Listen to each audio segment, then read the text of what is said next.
Salut, c'est Cassef de ton Vroly. Chapitre 5 du malaise dans la civilisation de Sigmund Freud. Chapitre 5 intitulé Sur l'agressivité de l'être humain.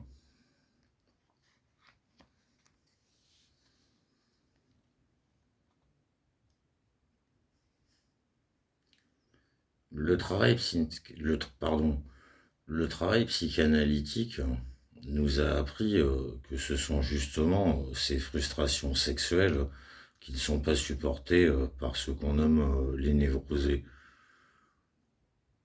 Ils se créent par leurs symptômes des satisfactions substitutives qui ou bien les font souffrir par elles-mêmes, ou bien sont source de souffrance en leur causant des difficultés avec le milieu et la société. Ce dernier processus est facile à comprendre. L'autre nous pose une nouvelle énigme. Mais la civilisation exige encore d'autres sacrifices. Mais la civilisation exige encore d'autres sacrifices que celui de la satisfaction sexuelle. Nous avons considéré la difficulté du développement de la civilisation comme un problème général du cours de l'évolution, en l'attribuant à l'inertie de la libido, à sa répugnance à abandonner un état ancien pour un nouveau. Nous disons à peu près la même chose quand nous posons que le conflit entre sexualité et civilisation découle du fait que l'amour sexuel est un rapport entre deux personnes dans lequel une troisième ne peut être que superflue ou gênante, alors que la civilisation repose sur des relations entre un plus grand nombre d'individus. Au comble de la relation amoureuse disparaît l'intérêt pour le monde extérieur.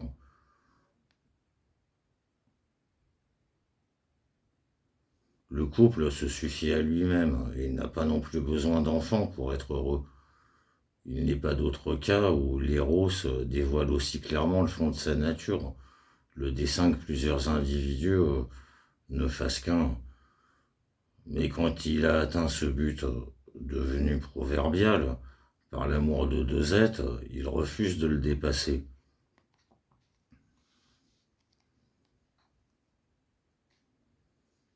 Nous pouvons jusqu'ici parfaitement concevoir qu'une société civilisée comporte ce genre. Nous pouvons, pardon, jusqu'ici parfaitement concevoir qu'une société civilisée comporte ce genre d'individus doubles qui, sur le plan libidinal, se suffisent à eux-mêmes et qui sont liés l'un à l'autre par une communauté de travail et d'intérêt.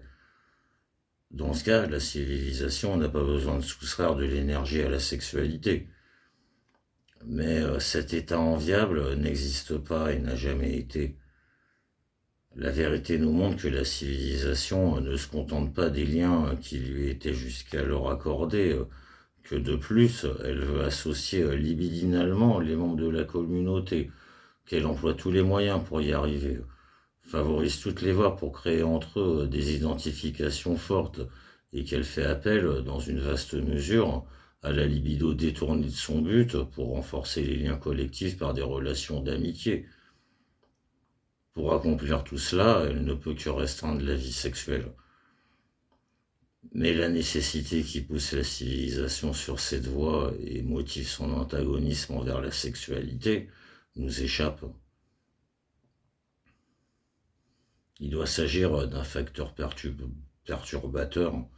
Il doit s'agir d'un facteur perturbateur que nous n'avons pas encore trouvé.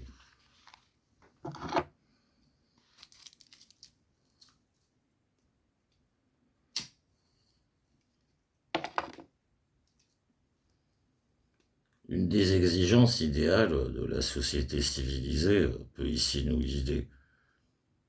Elle dit tu aimeras ton prochain comme toi-même.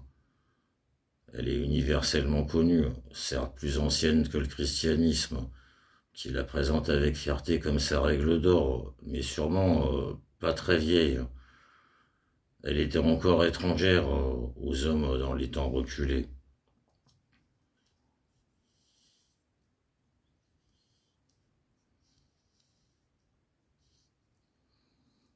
Prenons-la cependant avec naïveté, comme si nous l'entendions pour la première fois.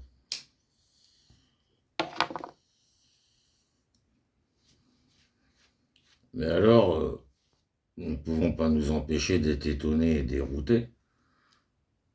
Pourquoi doit-on agir ainsi? En quoi cela doit-il nous aider? Mais surtout, comment peut-on y arriver?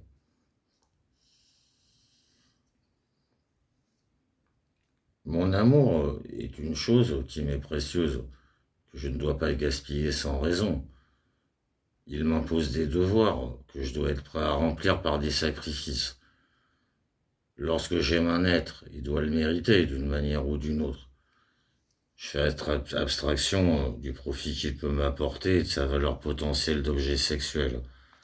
Ces deux modes de relation n'entrent pas en considération dans la prescription d'aimer son prochain. Il le mérite s'il me ressemble à tel point sur des plans essentiels que je peux m'aimer en lui. Il le mérite s'il est tellement plus parfait que moi je peux m'aimer en lui mon idéal de moi-même. Je dois l'aimer s'il est le fils de mon ami, car la souffrance d'un ami, si un malheur le frappe, est également la mienne. Il m'incombe de la partager.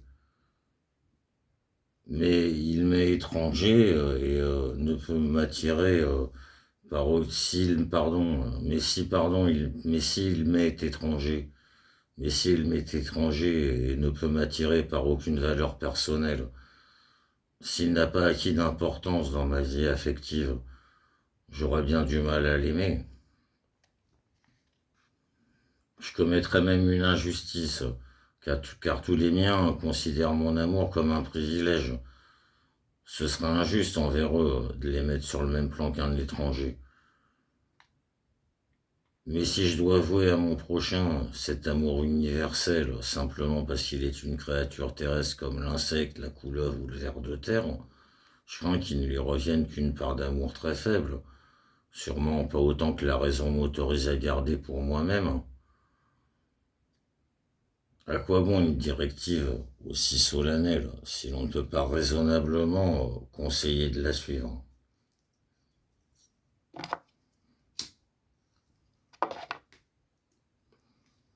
En y regardant de plus près, je vois encore davantage de difficultés.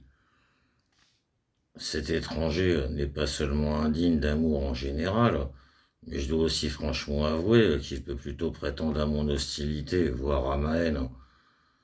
Il ne semble pas avoir le moindre amour pour moi, ne me témoigne aucun égard. S'il peut en tirer profit, il n'a aucun scrupule à me léser, sans pour autant se demander si l'ampleur de son bénéfice est à la hauteur du tort qu'il m'inflige. D'ailleurs, il n'a même pas besoin d'en tirer profit.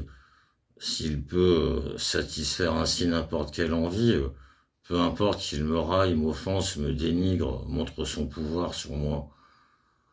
Plus il est sûr de lui, plus je suis sans défense et plus je dois m'attendre à ce qu'il agisse de la sorte envers moi. S'il se comporte autrement, s'il traite l'étranger que je suis avec considération et ménagement, je suis prêt, même sans cette injonction, à lui rendre l'appareil. Oui, si ce formidable commandement disait plutôt aime ton prochain comme il t'aime, je n'y trouverai rien à redire. Or, il y a un deuxième précepte qui me semble encore plus inconcevable et qui suscite en moi une résistance plus vive. Aime tes ennemis. Mais si je réfléchis bien, j'ai tort de le trouver encore plus choquant, car au fond, il ne dit pas autre chose. Note, un grand poète peut se permettre d'exprimer, au moins avec humour, des vérités psychologiques extrêmement critiquées. Heinrich Heine avoue ainsi ma nature est des plus pacifiques, voilà ce que je désire. Une modeste bicoque, un toit de chaume mais un bon lit, une nourriture goûteuse, du lait et du beurre très frais, des fleurs devant ma fenêtre, quelques beaux arbres devant ma porte, et si le bon Dieu veut en faire entièrement mon bonheur, si le bon Dieu veut faire entièrement mon bonheur, qu'il me laisse éprouver la joie de voir pendre à ces arbres 6 ou 7 de mes ennemis. Le cœur ému, je leur pardonnerai avant leur mort toutes les injustices qu'ils m'ont infligées dans la vie. Oui, on doit pardonner à ses ennemis, mais pas avant qu'ils soient exécutés. Heinrich Heine pensait idée incidente.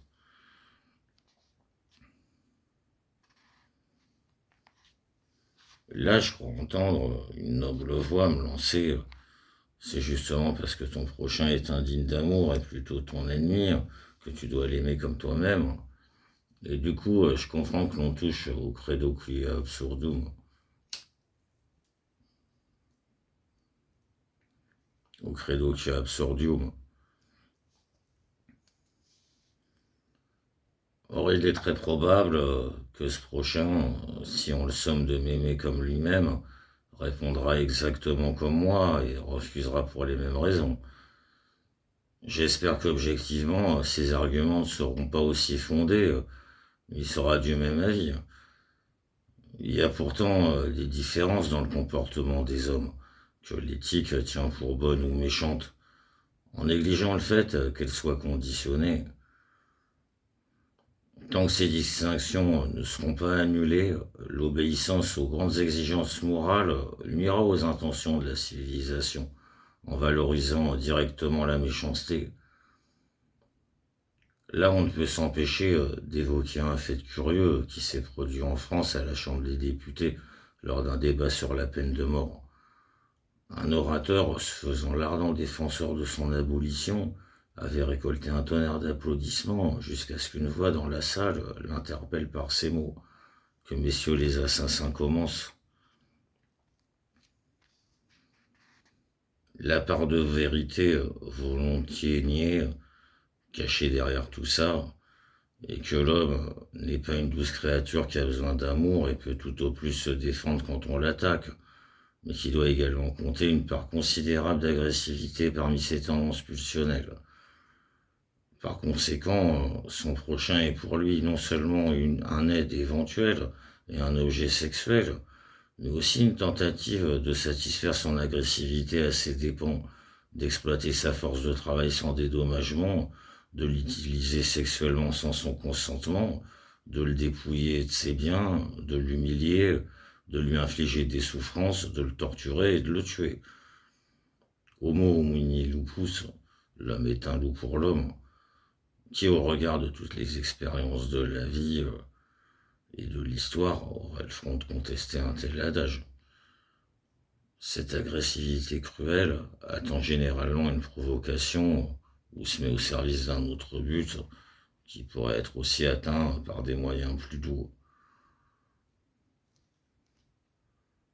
Parmi les circonstances qui la favorisent, la suppression des forces psychiques antagonistes qui autrement l'inhibe, lui permet de s'exprimer spontanément. Parmi les circonstances qui la favorisent, la suppression des forces psychiques antagonistes, qui autrement l'inhibe, lui permet de s'exprimer spontanément, révélant que l'homme est une bête sauvage, qui n'a aucune pitié pour son espèce. Il suffit d'évoquer l'atrocité des invasions barbares, des offensives des Huns, des soi-disant Mongols de Gengis Khan et de Tamerlan, de la prise de Jérusalem par les pieux croisés, et même l'horreur de la dernière guerre mondiale, pour se rendre humblement à cette évidence.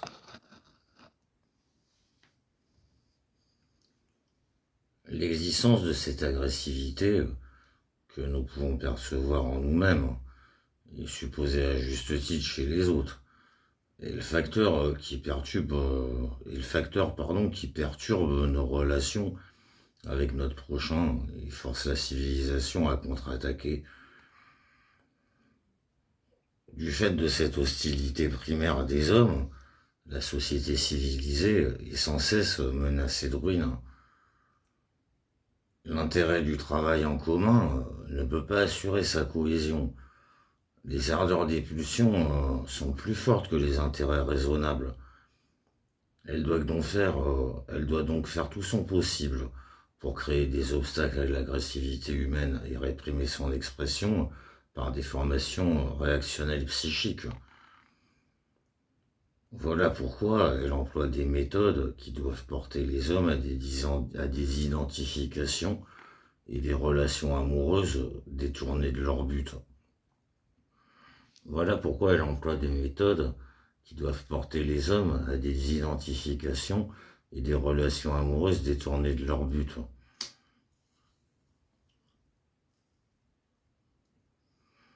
Voilà pourquoi elle restreint la vie sexuelle et prescrit idéalement d'aimer son prochain comme soi-même, ce qui en réalité se justifie par le fait que rien n'est plus contraire à la nature foncière de l'homme. Mais malgré tous ses efforts, elle n'est pas encore arrivée à grand-chose dans ce domaine.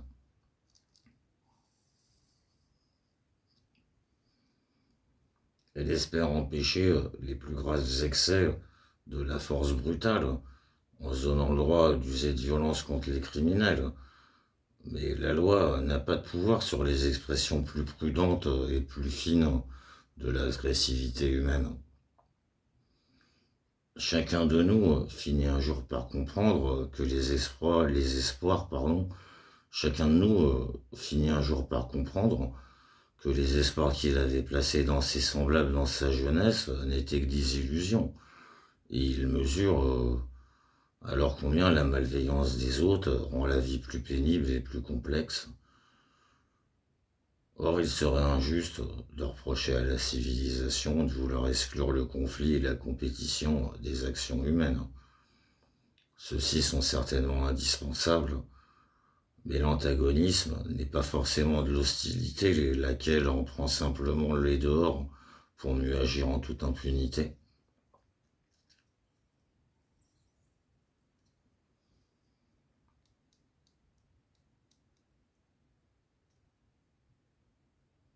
Les communistes croient avoir trouvé le moyen de nous délivrer du mal. L'être humain est manifestement bon, bien intentionné envers son prochain, mais sa nature a été pervertie par l'établissement de la propriété privée. Posséder des biens donne le pouvoir, et de ce fait, la tentation de maltraiter les autres. L'exclu de la possession doit donc se révolter contre son oppresseur. Si on supprime la propriété privée en collectivisant tous les biens pour laisser tous les hommes en profiter, la malveillance et l'hostilité disparaîtront de l'humanité. Comme tous les besoins seront satisfaits, l'homme n'aura pas lieu de voir en l'autre son ennemi. Tous chargeront volontiers du travail nécessaire. Je ne cherche pas à faire ici une critique économique du système communiste. Je ne saurais juger si l'abolition de la propriété privée est indiquée et salutaire.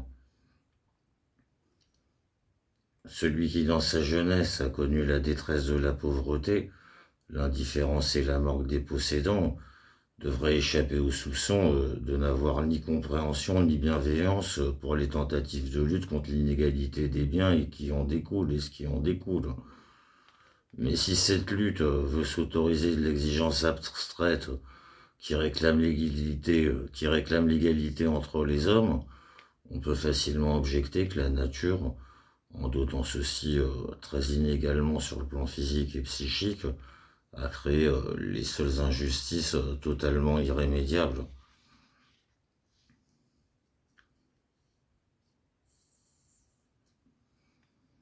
Mais je peux discerner que son présupposé psychologique est une illusion sans consistance.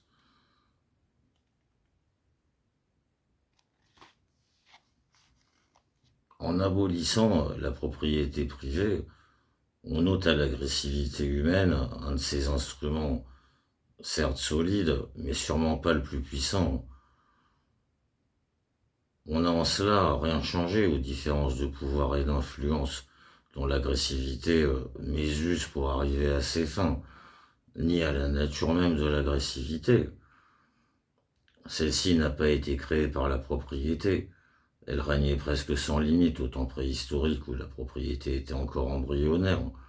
Elle se présente déjà dans l'enfance dès que la propriété renonce à sa forme anale primitive et constitue la base de toutes les relations d'amour et d'affection humaines, peut-être à la seule exception de celle d'une mère pour son fils.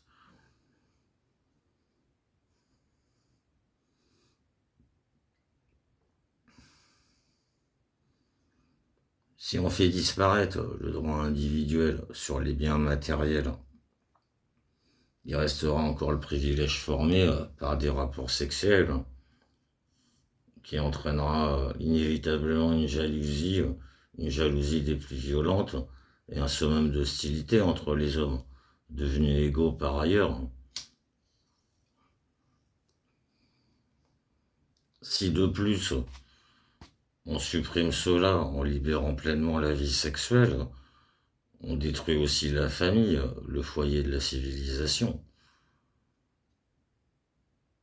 Il est certes impossible de prévoir quelle nouvelle voie l'évolution de la civilisation pourra prendre après ça, mais on peut s'attendre à ce que le train indestructible de la nature humaine la suivra encore jusque-là. Il n'est visiblement pas facile pour les hommes de renoncer à satisfaire leur agressivité. Cela les incommode. L'avantage d'un petit groupe civilisé qui donne un exutoire à la pulsion en tournant son hostilité vers l'extérieur n'est pas à dédaigner. Il est toujours possible d'attacher un certain nombre d'hommes par des liens affectifs quand il en reste d'autres sur lesquels déverser leur agressivité. J'ai traité naguère de ce phénomène par lequel des communautés voisines ou assez proches se combattent ou se raillent, comme les Espagnols et les Portugais, les Allemands du Nord et du Sud, les Anglais, les Écossais, etc.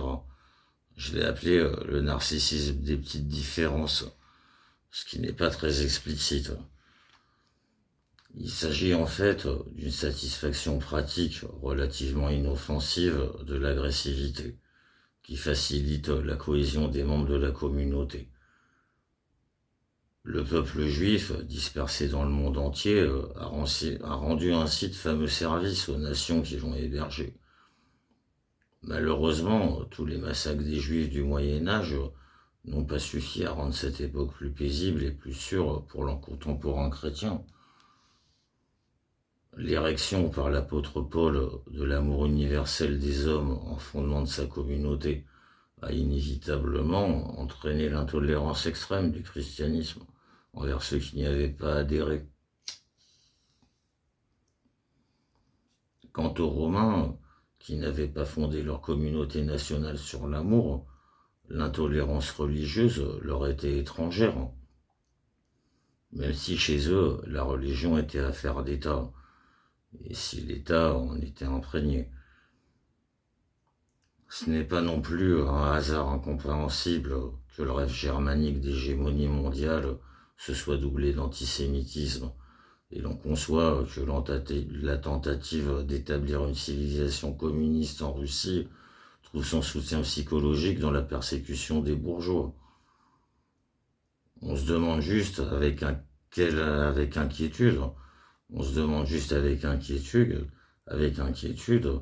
à quoi s'attaqueront les soviets quand ils auront exterminé leurs bourgeois.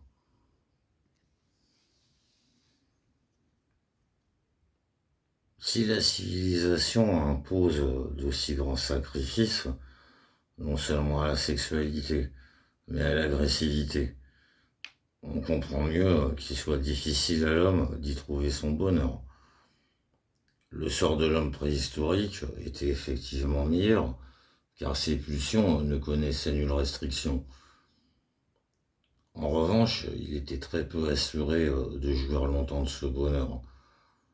L'homme civilisé, peut-on dire, a troqué une certaine chance d'accéder au bonheur contre une certaine sécurité. Mais on ne doit pas oublier que dans la famille primitive, seul le chef disposait d'une telle liberté pulsionnelle. Les autres n'étaient que des esclaves opprimés. Le contraste entre une minorité jouissant des bénéfices de la civilisation et une majorité qui en était privée a été donc poussé à l'extrême en ces débuts de la civilisation. Quant aux primitifs actuels, nous avons appris par des enquêtes plus justes que la liberté de sa vie pulsionnelle n'a en fait rien d'enviable.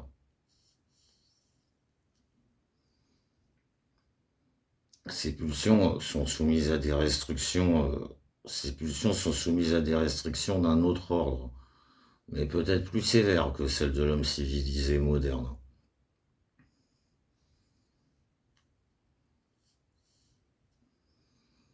Ainsi, quand nous objectons à notre état de civilisation actuel, qu'il est loin de satisfaire nos exigences d'une règle de vie qui fasse notre bonheur, qu'il tolère bien trop de souffrances qui devraient être évitables, et lorsque nous tâchons par une critique impitoyable de découvrir les racines de son imperfection,